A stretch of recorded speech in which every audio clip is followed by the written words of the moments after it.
सुरुवातीलाच एक महत्त्वाची बातमी आहे, अर्थातच राजकीय। आगामी विधानसभा निवडणुकीच्या पार्श्वभूमीवर मनसेकडून काही विधानसभांमधील उमेदवारांची जवळपास निश्चिती झाली आहे। वरळीमधून आदित्य ठाकरे यांच्या विरोधात मनसे नेते संदीप देशपांडे हे निवडणूक लढवणार आहेत, तर माहीममधून मनसेचे नेते नितीन सरदेसाई निवडणूक लढवतील। राजू पाटील कल्याण ग्रामीणमधून निवडणूक लढवणार आहेत। मनसे नेत्यांकडून या मतदारसंघात कामाला सुरुवात करण्यात आली आहे। मनसे स्वबळावर लढणार की महायुतीसोबत याबाबत मात्र अद्याप स्पष्टता आलेली नाहीये।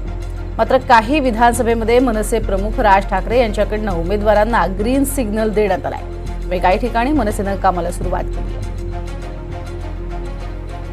अधिक माहिती घेऊया, देवेंद्र कोल्हटकर आमचे प्रतिनिधी आपल्या सोबत आहेत। देवेंद्र, अखेर तयारी सुरू झालेली आहे मनसेच्या गोटातनं असं कळतंय आणि अगदी उमेदवाऱ्या सुद्धा देण्यात आलेल्या आहेत असंही कळतंय। काय अधिक माहिती?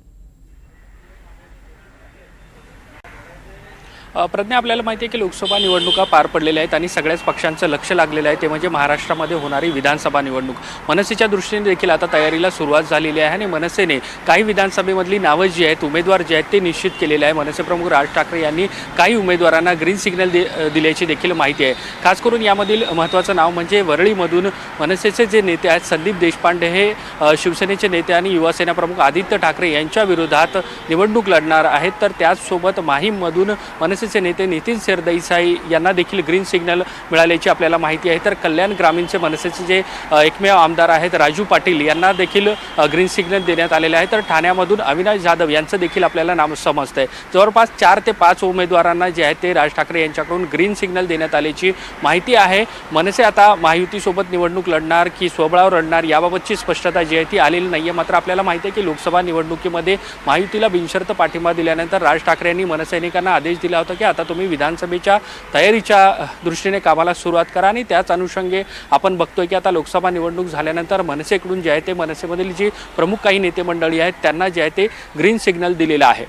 नक्कीच देवेंद्र, मात्र या सगळ्यामध्ये एकीकडे मनसे पक्षाला उभारी देण्याचं सुद्धा महत्त्वाचं काम राज ठाकरे यांना करावं लागते।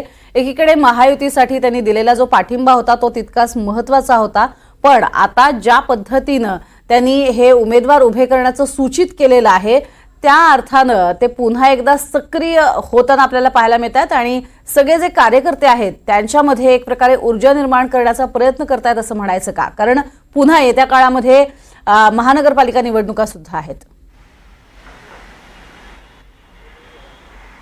नक्कीच प्रज्ञा, लोकसभा निवडणूक झाल्यानंतर मनसे जी आहे ती ॲक्टिव्ह मोडवर असलेली आपल्याला पाहायला मिळते। लोकसभा निवडणुकीनंतर शिवतीर्थ येथे मनसे नेत्यांची सरचिटणीस प्रमुख पदाधिकाऱ्यांची एक महत्त्वाची बैठक पार पडली। आता गुरुवारी 13 तारखेला मनसेचा एक महत्त्वाचा मेळावा देखील पार पडणार आहे आणि या ठिकाणी राज ठाकरे पदाधिकाऱ्यांना काय संबोधित करणार आहेत याकडे स्वाभाविक आहे सगळ्यांचं लक्ष असेल। त्यामुळे आता येणाऱ्या विधानसभा असतील, महानगरपालिका असतील, या दृष्टीने मनसे जी आहे ती ॲक्टिव्ह मोडवर पाहायला मिळतात आहे आणि लोकसभा निवडणूक तर झालेली आहे, विधानसभा निवडणुकीला काहीसा अवधी आहे।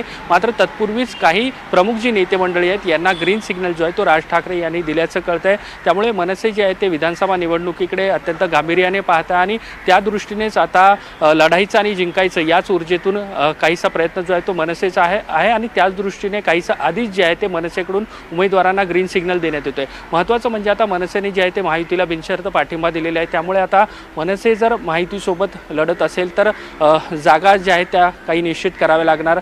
अद्याप तरी याबाबतची स्पष्टता नाही आहे, मात्र मनसेने तुर्तास तरी स्वबळावरती किंवा काही नेत्यांना जे आहे ते ग्रीन सिग्नल दिल्याची माहिती आहे। नक्कीच देवेंद्र, तुर्तास धन्यवाद या संपूर्ण माहितीसाठी। तर येत्या काळातल्या रंजक अशा पद्धतीच्या निवडणुका आपल्याला विधानसभेमध्ये पाहायला मिळतील एवढं मात्र नक्की।